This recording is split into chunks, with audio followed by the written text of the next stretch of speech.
Oke, kembali bikin topik.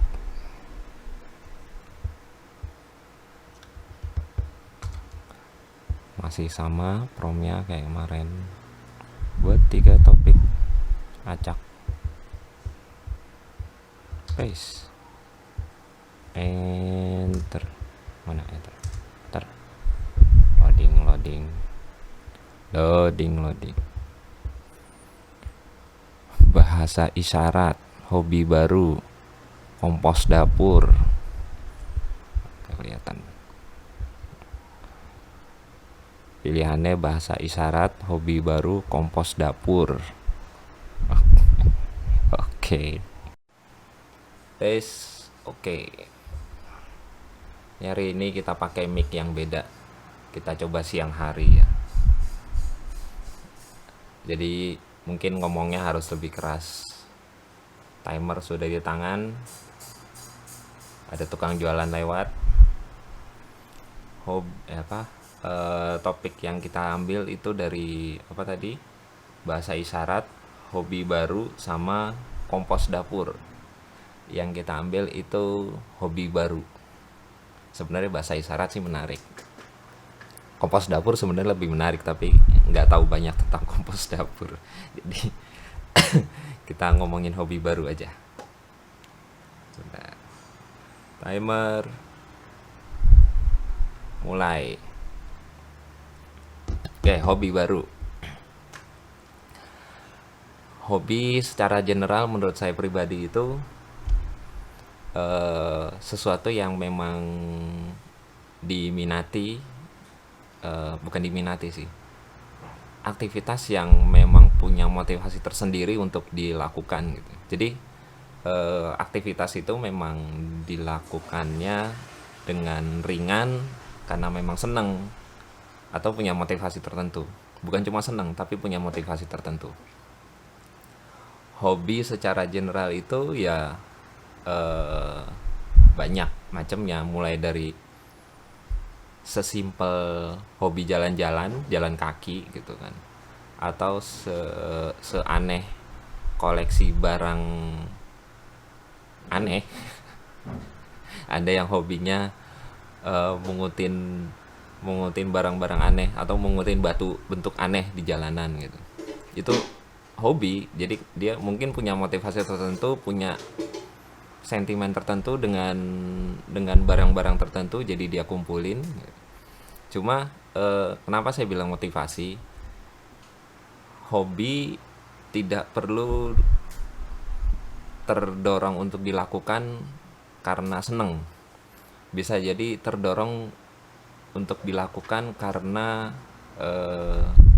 bisa jadi karena pecutan tertentu, terus akhirnya dia awalnya memaksa itu untuk melakukannya gitu. Terus tapi lama-lama badannya, memorinya itu, kalau orang nyebutnya muscle memory. Jadi memori si badannya itu sudah mulai terbiasa dengan kegiatan itu. Jadi akhirnya kegiatan itu dilakukan berulang, terus sudah menempel rutinitasnya. Akhirnya itu jadi sesuatu yang tidak bisa ditinggalkan. Atau bisa juga motivasinya itu karena dia tertantang untuk melakukan itu, terus akhirnya dilakukan lagi, terus akhirnya menemukan keasikan sendiri untuk menyelesaikan tantangannya itu. Jadi makanya melakukan hobi awalnya itu belum tentu terpatok karena senang, tapi bisa jadi motivasi tertentu. Termasuk saya sendiri, yang sebenarnya saya sendiri hobi main game. Tar dulu, ada kucing masuk. Ini kucingnya nih, si Coy. Masuk, tar dulu ya. Sorry. Terpotong. Walaupun udah jadi rule utama untuk tidak ada cut, jadi kecuali urgent. Ini timernya kita start lagi. Masih 2 menit. Nah, bingung sampai mana tadi karena kepotong. Oke. Motivasi saya sebenarnya awalnya bermain game. Game itu buat saya pribadi, wahyu, buat saya pribadi itu punya kenangan tersendiri, punya tantangan tersendiri, punya apa ya? Dibilang sentimen sih enggak, cuma memang punya kenangan sendiri yang saya yang sebagai generasi tahun 80-an akhir, eh, munculnya awal-awal Nintendo di Indonesia itu populer besar, viral lah kalau zaman sekarang istilahnya. Dengan memasyarakatnya game di masyarakat itu tersebar luas aksesnya, orang-orang sudah mulai tertarik, mulai dari yang tua sampai yang muda itu untuk bermain Nintendo dulu. Dan itu buat saya jadi sesuatu yang ngecap gitu loh.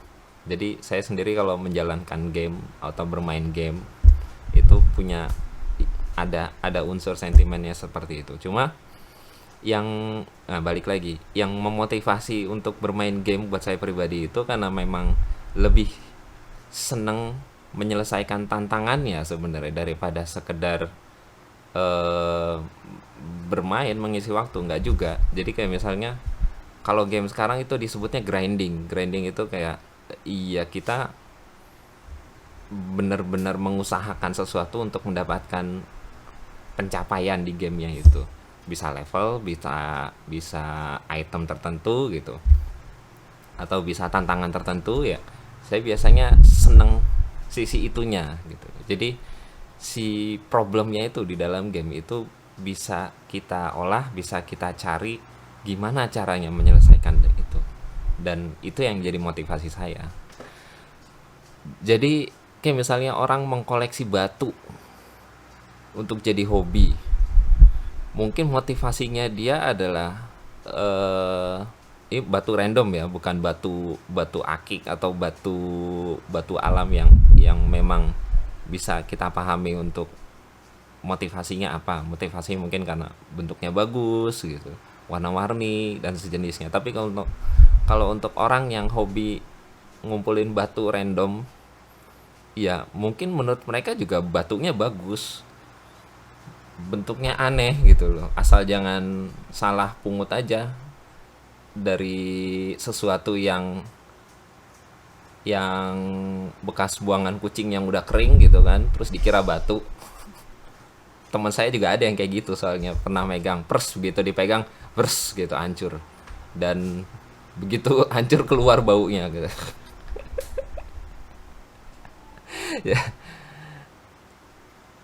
Nah, hobi itu tidak mesti menjadi sesuatu yang fix terhadap seseorang. Jadi kayak misalnya saat orang sudah mulai mulai punya motivasi baru, terus untuk untuk apa ya, melakukan tantangan baru. Kayak misalnya gini, saya ambil contoh pribadi aja. Saya sendiri yang punya hobi game, tapi sekarang akhir-akhir ini, bukan akhir-akhir ini sih, ya mungkin setahun terakhir ini sudah mulai mengurangi game karena pertama bukan hilang motivasi, tapi hilang hilang apa ya namanya, waktu untuk bermain game. Terus akhirnya kedua, saya mencari motivasi lain dari sisi kegiatan lain gitu, termasuk mulai mengajar, terus melukis juga, berkesenian lah, bukan cuma melukis. Terus abis itu, dan akhir-akhir ini saya coba membuat sebuah membuat sebuah motivasi untuk tentang bagaimana membuat konten dan video gitu. Karena saya sendiri masih sangat awam untuk membuat hal seperti ini, termasuk ya berbicara kayak gini. Ini juga sebagai salah satu saya membuat motivasi saya pribadi untuk bisa bisa berbicara lebih lancar, bisa punya kepercayaan diri lebih lebih besar gitu untuk menyampaikan. Karena sebagai seseorang yang introvert untuk bisa berkomunikasi dengan lancar itu susah. Susahnya bukan karena malu, tapi karena canggung, karena tidak biasa. Karena introvert punya sisi yang dimana kita tuh nggak mau mengganggu orang lain aslinya. Kita berusaha mencoba untuk menjadi diri kita sendiri, tapi sebisa mungkin tidak mengganggu orang lain. Jadi takut mengganggu orang lain itu justru malah menjadi ketakutan sendiri buat kita yang harus menghadapi orang lain. Kita jadi punya semacam bubble sendiri, sehingga karena kita takut mengganggu orang lain, jadi kita juga jadi takut diganggu orang lain, jadi kita membuat benteng sendiri gitu. Kalau misalnya benteng itu bisa kita bukan dibuang, tapi bisa kita atur supaya punya flow, bagaimana kita bisa keluar, bagaimana kita bisa ke dalam gitu. Jadi itu yang saya coba bangun motivasinya. Jadi bisa dibilang setahun belakangan ini hobi baru saya itu sebenarnya belajar. Nggak secara spesifik belajar tentang bagaimana merekam, bagaimana editing, bagaimana membuat konten, nggak juga. Tapi misalnya gini, iya awalnya pengen membuat konten, membuat video, tapi begitu dimulai itu kita terbentur dengan masalah teknis lainnya yang oh ternyata suaranya jelek, oh ternyata pengambilan gambar begini jelek, oh ternyata komposisi seperti ini jelek gitu. Jadi akhirnya terpaksa harus belajar hal itu. Kita browsing lagi, kita riset lagi, kita cari solusi masalah teknis itu gitu. Waktu pas kita editing, kok ini suaranya begini ya, gimana caranya biar suaranya itu bisa masuk, gimana caranya motong klip ini supaya bisa masuk sama komposisi videonya gitu. Terus akhirnya kita browsing, dari situ kan kita belajar. Jadi malah lebih seneng mempelajari hal-hal itunya dibanding membuat kontennya sebenarnya. Balik lagi ya, mungkin karena memang dari awal hobi saya belajar kali ya. Seperti waktu pas bermain game pun juga lebih senang sisi problem solvingnya daripada memainkan gamenya itu sendiri gitu. Jadi kayak kalau yang tahu game Minecraft itu punya banyak aspek, mulai dari sandbox yang kita bisa mengatur dunia kita sendiri, mulai dari petualangan, mulai dari sisi artistik, membangun landscape, membangun bangunan, membangun cerita, sisi kreatifnya, atau bisa sesuatu yang lebih teknis kayak di situ ada fitur redstone. Sebenarnya redstone itu ya kayak sebuah mekanisme dalam game. Jadi kayak misalnya kita mau buka pintu di sebelah sana, taruh pintunya, taruh jalurnya lebih kayak kabel gitu, terus taruh switchnya di sini, pencet switch di sini, pintu di sana kebuka. Sesimpel itu. Tapi ya banyak yang setuju termasuk saya, itu logika komputer sebenarnya, logika digital. Dimana kalau orang yang paham digital pasti tahu yang istilahnya AND gate, AND OR gitu. Jadi terus sisi redstone itu dia punya banyak fungsi, punya banyak kefleksibilitasan yang tinggi gitu, sehingga untuk mencapai tujuan tertentu, untuk membangun sebuah bangunan tertentu dalam Minecraft itu dia punya banyak cara gitu. Untuk mencapai, misalnya kita harus memindahkan satu barang ini dari satu tempat ke tempat lain, itu dia punya banyak cara lewat redstone, dan itu saya senang untuk ngoprek di situnya.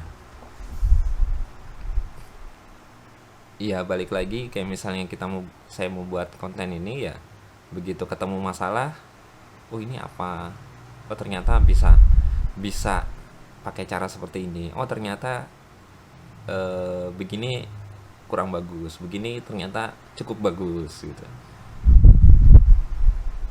Ya mungkin motivasi saya di situ kali ya, daripada